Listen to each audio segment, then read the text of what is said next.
When you hear HDR, do you just think of images created with Photomatix? Or did you know that HDR now also refers to new hardware technology offering true high dynamic range display? In this video, we'll explore how the new HDR is different and why it's so incredible. Let's first review the old HDR technology, and for that, I'm going to use Photomatix Pro. There are many different options out there, but this is one of the more popular, so I think it's a great choice for comparison.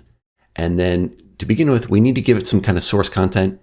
We could work with a single RAW. However, old tone mapping software like Photomatix is prone to showing a lot of noise, and it can be quite helpful to have multiple exposures, not because we need more dynamic range, that's a common misperception, but simply because a brighter exposure is going to give you less noise in the final result. So let's drag these in, and we're going to choose the first option to merge HDR. It's going to combine these three source files into a single image that we can process. So we'll say OK.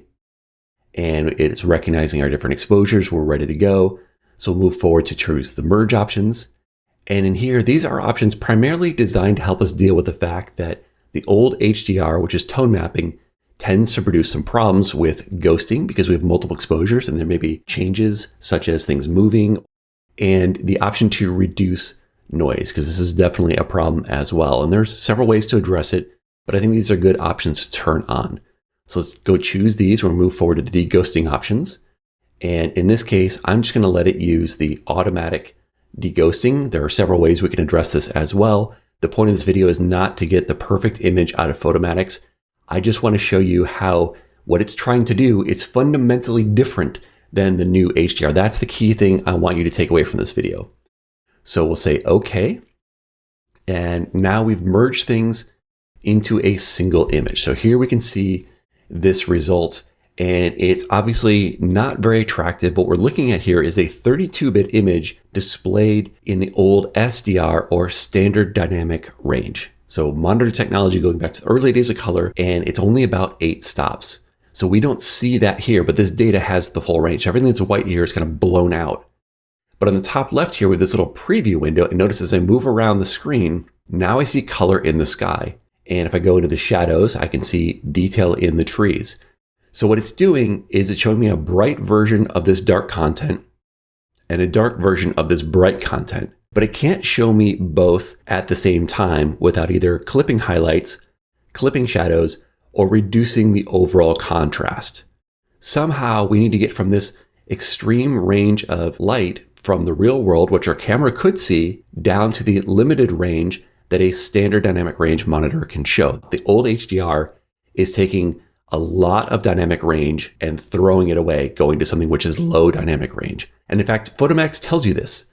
Standard monitors cannot display the large brightness range of a 32-bit HDR image. That's the whole point of this software, is we can't show what the camera saw, so let's figure out some trade-offs. And Photomatix is trying to give you an alternative way to approach that problem as compared to something like Lightroom. So we'll click Tone Map to begin the process here. This is really what this is all about. And here you can see I've already created a preset with some settings that I think are going to be nice for this image. I don't want to spend a lot of time diving through the different options here. It's quite complicated, and it's not really the point of this video. But I think this gets us to a reasonable looking image. There are some color problems here where it's clearly not neutral in its shadow color cast I'd have to fix. The snow's not quite right. The sky here, if we look and click in the sky detail, there's a lot of noise. This is a classic hallmark of the old tone mapping approaches. If you took an image like this and just exported it straight to social media, you probably aren't going to have a very nice looking image. And I don't mean to suggest that Photomatix or other HDR software isn't capable of it, because in fact, I have some great images that I am still proud of from HDR software, but I've never taken this result and exported it to the web. I go to Photoshop and I'll blend in other versions of the image, and I do a number of things to address these problems. So we can get rid of the noise. We can get rid of a lot of the color cast. We can't make it perfect, but at the end of the day, here's the thing. No matter what problems or benefits we have with this approach, the range from black to white on our histogram and our display is limited to standard dynamic range.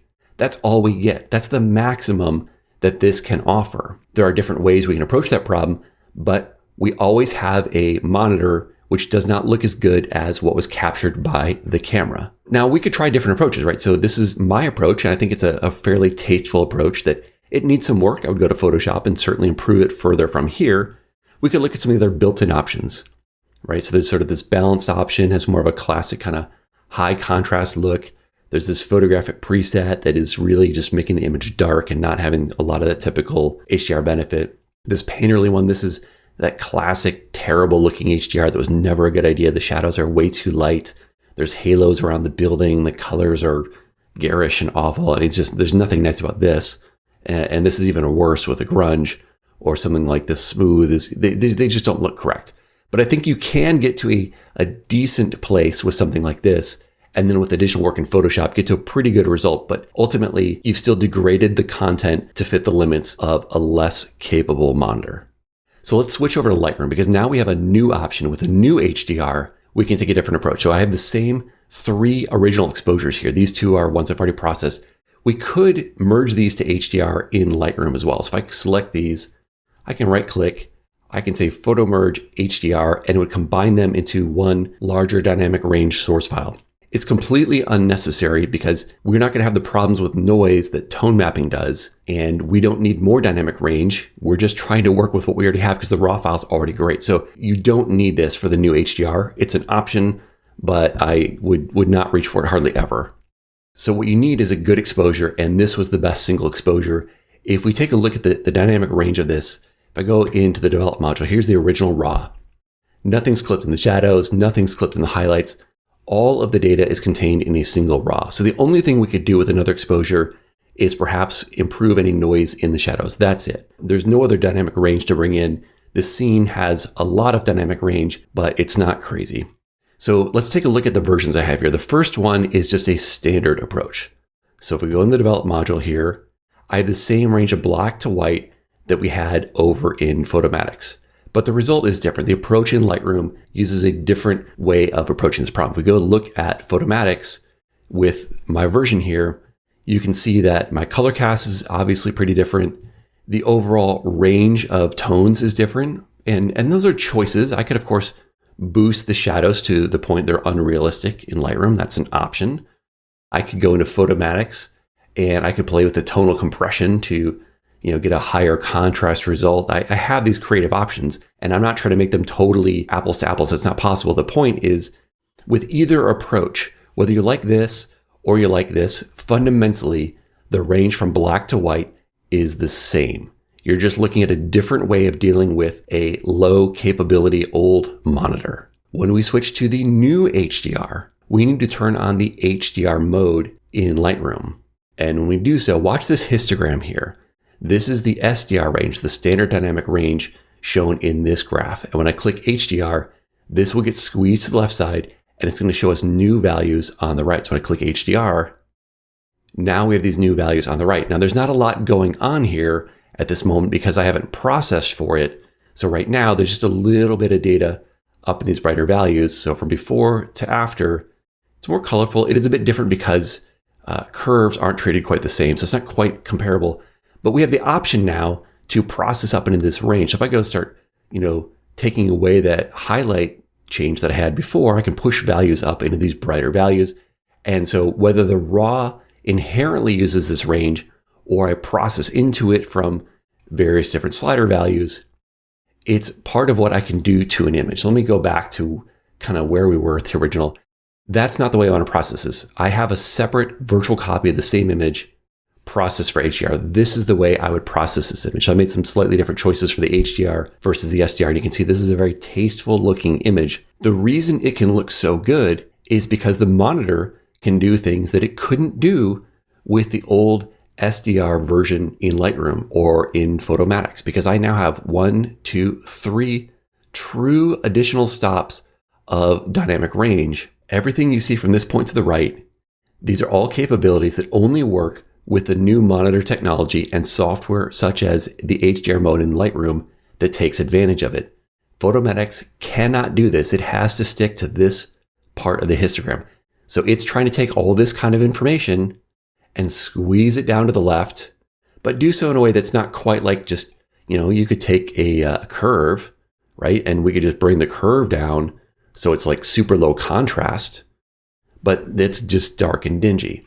So they're just trying to ultimately get to kind of a histogram that fits on the SDR, but without just reducing the contrast globally. They're trying to be a little bit more fancy about how they get there. And that's really the difference between something like this that looks so impactful versus something we have in Photomatix, no matter how good it is and how much further we take it in Photoshop, versus the new display technology. So fundamentally, the difference between the old and the new HDR is that the old HDR, just like standard processing in Lightroom, is trying to work with the limited 8 or so stops of a standard dynamic range display.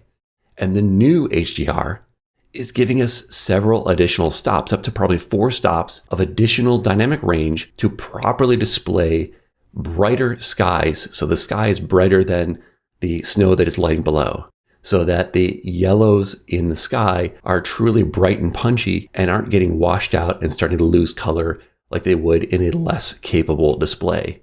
So all these tonal relationships are correct.